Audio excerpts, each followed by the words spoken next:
that we hear from Numbers is it's kind of a formula passage in that the people of Israel complain. God gets tired of hearing their complaint. They get punished. They recognize their sin. They ask God for help, and God saves them. It's kind of a formula that exists in many of the desert journey experiences that they have, and sometimes in the exile and post-exilic experiences. It's a formula in its written form because apparently it happens quite a bit in their history. You know, there is this tension between the people and God. They don't think they're getting a fair shake. They experience trouble. They recognize their sin. They ask for God's help, and God helps them. It happens periodically. And that's the way it's being presented here. There's this little unusual twist here in that they're being bitten by poisonous snakes, and the instruction is to mount a snake on a pole and to raise it up, and that people will be healed. Kind of an unusual thing. It's where we get the whole, snake thing and medical stuff,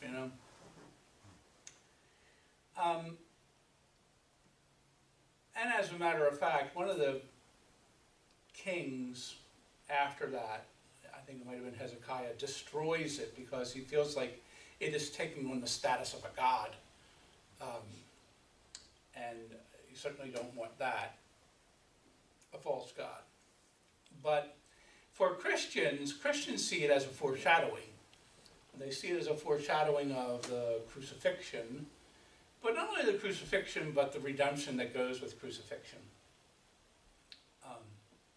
The gospel passage, it's one of those Johannine passages, and you kind of have to think about what's going on and what Jesus is saying through John, what John is saying, and really it comes down to this fundamental belief. Jesus is declaring his oneness with the Father.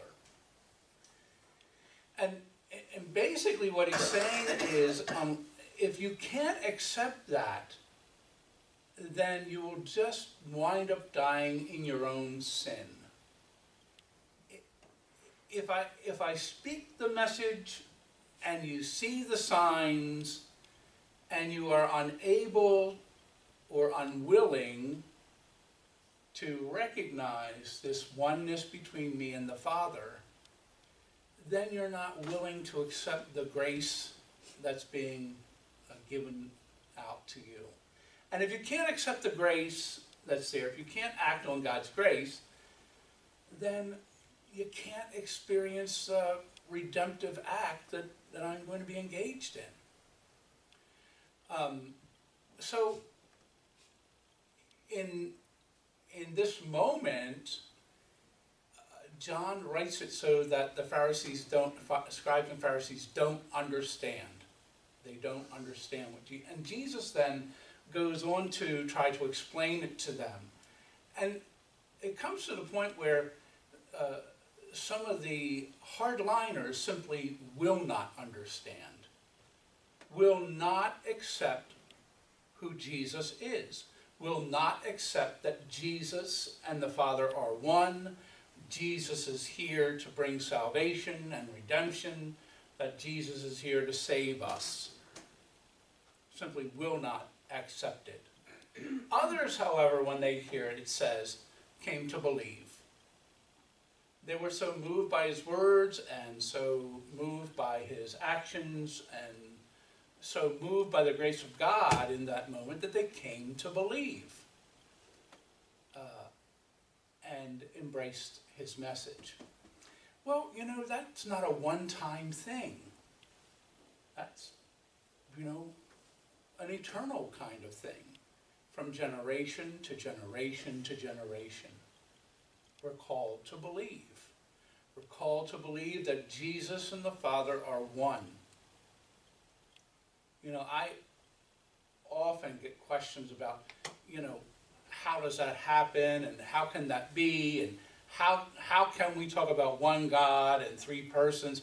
You know, those are mysteries that none of us understands completely.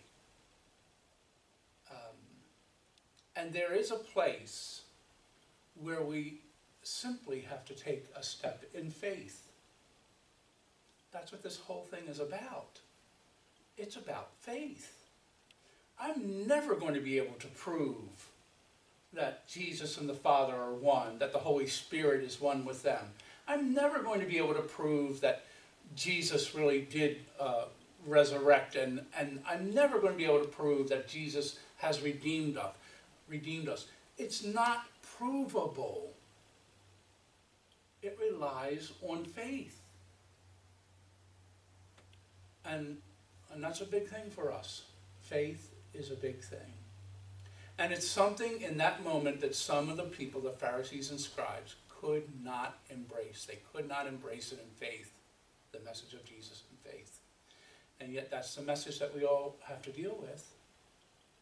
Can we embrace the grace of God, the message of Jesus Christ, the salvific action of Christ, in faith? There are certain moments when we have to suspend our logic, our rational approach to things, and say there are simply things that exist that we take on faith. Jesus Christ is one of those entities that we take in faith.